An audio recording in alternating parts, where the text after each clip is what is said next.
Welcome to Foresight. I'm Aaron Havens, glad to be joining you today. Well, today I join you from the lobby of Comfort Inn in Fort Collins, Colorado. It's early morning and my family is upstairs in room 304 sleeping. As you previously might have heard on a Foresight that we sent out a couple weeks ago, we are in the middle of starting something new, a church in Greeley, Colorado. Currently, here's our situation. We live in Gunnison. We have 2 more weeks of working for our current employer. We don't have a house, so we're nomads. We're going around from couch to couch and staying with friends who have big hearts, and all our stuff is in Greeley, Colorado. So we're in this transition time. And not only that, today is my 13th wedding anniversary. So I'm up early getting this Foresight prepared so today our family can have a day of celebration and my wife and I can have a special day. Today is a day that I'm getting stuff done early, so hopefully you can tell that I'm awake and not too tired here. But here we are in the Comfort Inn lobby. Today I want to talk about our team, what our team needs and how to move together in one singular step. See, as you launch a new product line, or as you add another branch, or you start a new business, you initiate something new, let's talk about your team. Now, whether you have 100 people on your team, or 10 people on your team, or even if it's just you, we all have a team. And it's imperative that you keep your team moving together in one singular step. It's imperative that your leadership unifies and solidifies your teams. You see, past all the secretaries, past all the accountants and the sales reps and mechanics and marketers, past all the official titles, lies a team that you cannot separate. Your family. You see, at the end of the day, after you've been on the long, dusty trail all day long and you circle up the wagons, there lies a team that needs your leadership, that needs your love and needs your passion. And from then, and that point, after you've protected them and you've led and cared for them, then you can lead the rest of your team. So knowing that at the core you have a family unit and the people that you circle your wagons with, that is an important team you've got to keep together. So keep that in mind as the singular most important team that you have. Upstairs is my team. They're asleep. And now I also have other people that are going to Greeley with me to start this church, and they are on my team. However, the most important is the core, and we've got to, as leaders, keep that together.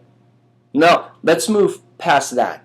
Let's have an understanding that team, our family unit, has to stay together. Can we talk about the larger team? The guys that are moving to Greeley with me, the accountants, the secretaries, whomever you have on your team. As a leader, you have to know when your team needs to sprint, when they need to play and relax, when they're too tired, when they're not focused. You need to know as a leader when to work off hours or to take vacations, or when to play your A team. As a forerunner, it's up to you to foresee pitfalls and problems. Foresee that people on your team might have different passions or directions or even motivations. Ask questions like, do you even enjoy working together? Is your team overextended?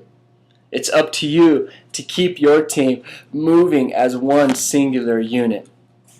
See, this week we watched the Dallas Mavericks win an impressive championship title over Miami Heat in the NBA Finals. Now, Coach Rick Carlisle knew that he had to make great calls this entire playoff, and he did. He made incredible calls. What would have happened if the coach only played his 5 best players, his 18 players, every game throughout the finals? Well, there would have been a couple things. His main team, his A team, would have been exhausted, and even bigger than that, his bench, well, he wouldn't really have a bench because none of his players on the bench would have had playing time. He knew what his team needed, and not only that, he knew when they needed it. Mother Nature even teaches us this by birds. How do they fly? They fly in a V. so they can each take turns taking on the headwinds and being the one that's pushing with all their might, while the ones behind them get to relax and recoup and get ready for their turn to be the main bird leading. The Bible even teaches us this. Paul and Barnabas, there came a time in their ministry when they knew that they needed to separate ways. Maybe, not your core team, never separate ways with your core team, but maybe on your extended team there are times when you need to separate ways.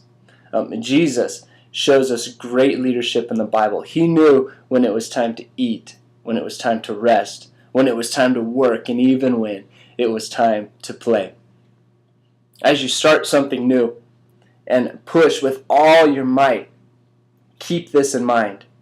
At the end of your life, the things that matter to you the most won't be that new brand that you created.